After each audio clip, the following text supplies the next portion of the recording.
I love the opening lines from today's readings. I love the idea of wisdom building her house and setting it firmly upon 7 pillars. I love her invitation to step this way and her admonishment to abandon foolishness. I like the way the Ephesians passage picks up that admonishment. Don't act like fools, act like wise and thoughtful people. But here's something else I also appreciate. I appreciate the way that the Bible offers a counter narrative to every single narrative. And the counter narrative that I am thinking of today is 1 Corinthians 1:27, which points out that God often chooses the foolishness of people. God has chosen the foolish things of the world to confound the wise, is what that passage says. God has chosen the weak things of the world to confound the mighty. That's the counter narrative, which in my opinion feels much more appropriate for the message we share today. I've been asked to tell the story of how the turning table was built. And while I'd love to say it was built with wisdom and that it's established firmly on 7 pillars, truth be told, it was built with a lot of ignorance, and it was built with a willingness to be foolish. The turning table, for those who are not familiar, is the United Church's initiative in Putnam County. And we chose that word initiative intentionally. A more conservative, traditional church would probably call it a mission. But the focus of a mission is to save. And the focus of the turning table is to liberate. And there's a huge difference between saving and liberating. There's a huge difference between a God who saves and a God who liberates. But that's a message for another day. The turning table was built with a willingness to be foolish.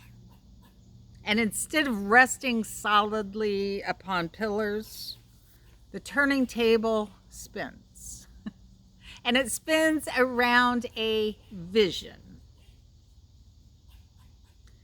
This vision, which turns the tables, is to nurture the spirit of community by advocating for the inclusion of all people and creating a safe space for everyone to share talent and story. Now, just because the tables turn doesn't mean there aren't pillars. There are actually 4 pillars. They're just not stable. They're not rigid. They're not fixed. The pillars of the turning table are fluid and flexible. And these are the pillars of creativity, inclusivity, curiosity, and listening. In many ways, the turning table was born from conversations which took place between 2 women, myself and my friend Charlotte. When we first met, we quickly recognized that we shared common dreams and common visions for our community. We both dreamed of creating a safe space in our community, a creative space for expressing ourselves and sharing our stories, creative space where everyone could use their talents, uncover their gifts, share their dreams, no matter who they were or where they were on life's journey. These conversations began probably late 2017 and into 2018. We also recognized that we shared this belief. We believe that in a safe space, our community would not only be able to name their needs, but they would be able to meet their needs by tapping into their own talents, their own creativity, their own gifts. Now that's important because Putnam County is the poorest county in Florida. It is under-resourced when it comes to social services. It's under-resourced when it comes to economic opportunities, in spite of the fact that it is immersed in and surrounded by beauty and abundance.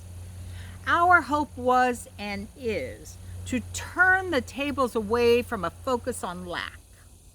Instead of focusing on what we don't have, to turn the tables to focus on abundance.